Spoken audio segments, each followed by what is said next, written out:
தனுசு ராசி. தனுசு ராசிக்கு வந்து பார்த்திங்கன்னா உங்களோட ராசி அதிபதி குரு.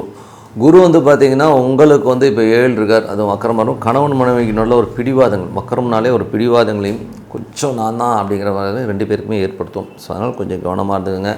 2 மற்றும் 3ஆம் அதிபதியான சனி உங்களுக்கு வந்து 4ல் இருக்க வந்து பழைய சொத்துக்களை விற்பனை செஞ்சு புதிய சொத்துக்கள் வாங்கணும், பழைய வண்டியை கொடுத்து புது வண்டி வாங்கணுங்கிற எண்ணங்களை எல்லாம் கண்டிப்பாக ஏற்படுத்தும். 4ஆம் அதிபதி 7ல் இருக்கும்போது கொஞ்சம் அம்மா மற்றும் மனைவியால் வந்து ஒரு பிடிவாதத்தால் ஒரு ஸ்ட்ரெஸ்ஸஸ் இருக்கிறதுக்கான வாய்ப்பு ரொம்ப ரொம்ப கவனமாக இருக்கணும். அதுக்கப்புறம் உங்களுக்கு 5ஆம் அதிபதியான செவ்வாய் வந்து ராசியிலே இருக்கும்போது குழந்தைகள் சம்பந்தமான விஷயங்களுக்காக நிறைய பிரயாணம் பண்ணுறது, ஆன்மீக சுற்றுலா, குலதெய்வ பிரார்த்தனையை வந்து வேண்டுதலை வந்து நிறைவேற்றுறதுக்காக கொஞ்சம் பிரயாணம் பண்ணுறது, இந்த மாதிரி சூழ்நிலை நிறைய இருக்கும். அதுக்கப்புறம் பார்க்கும்போது உங்களுக்கு 6ஆம் அதிபதியான சுக்கிரன்.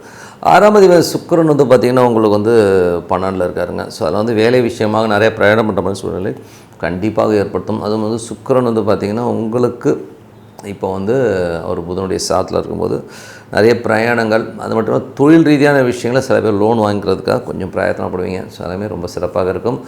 அதுக்கப்புறம் பார்க்கும்போது உங்களுக்கு 7ஆம் அதிபதியான புதன் வந்து 12ல் இருக்கும்போது கணவன் மனைவி கொஞ்சம் நிறைய பிரயாணங்கள், சில பேர் வந்து இவங்க ஒரு ஊர் அவங்க ஒரு ஊரில் வந்து பிரயாணம் பண்ணுற சூழ்நிலை கண்டிப்பாக இருக்கும். வியாபார ரீதியாக நிறைய விஷயத்துக்காக கொஞ்சம் வெளியூர் பிரயாணம் பண்ணுற மாதிரி சூழ்நிலை கண்டிப்பாக ஏற்படுத்தும்.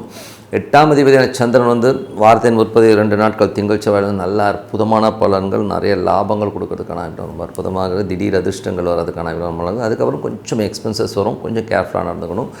அதுக்கப்புறம் ஒரு 9ஆம் அதிபதியான சூரியன் 12லும் நிறைய பிரயாணங்கள் பண்ணுற மாதிரி சூழ்நிலையை ஏற்படுத்தும். வியாபார ரீதியாகவும் சரி, வேலை விஷயமும் நிறைய பிரயாணங்கள், கொஞ்சம் ட்ராவல் ஜாஸ்தியாக போகிறதுக்கான நிறையா இருக்குது.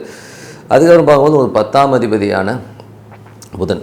10ஆம் அதிபதியான புதன் வந்து பார்த்திங்கன்னா 12ல் இருக்கும். தொழில் ரீதியான விஷயம் நிறைய எக்ஸ்பென்ஸ் ஆகிற மாதிரி ஃபீலை கண்டிப்பாக கொடுக்கும். வியாபாரத்துலேயும் பார்த்திங்கன்னா நிறைய அலைச்சல்கள் இருக்கிறதுக்கான வாய்ப்புகள் எல்லாம் கண்டிப்பாக கொடுக்குங்க. 11ஆம் அதிபதியான சுக்கிரன் வந்து பார்த்திங்கன்னா உங்களுக்கு 12ல் இருக்கும்போது நிறைய லாபங்கள் வந்தாலும் எக்ஸ்பென்ஸ் வந்து கையோடு ஐயோ என்னடாங்க இவ்வளோ வருதுங்க ஒன்றுமே முடியலைங்கிற ஒரு சூழ்நிலை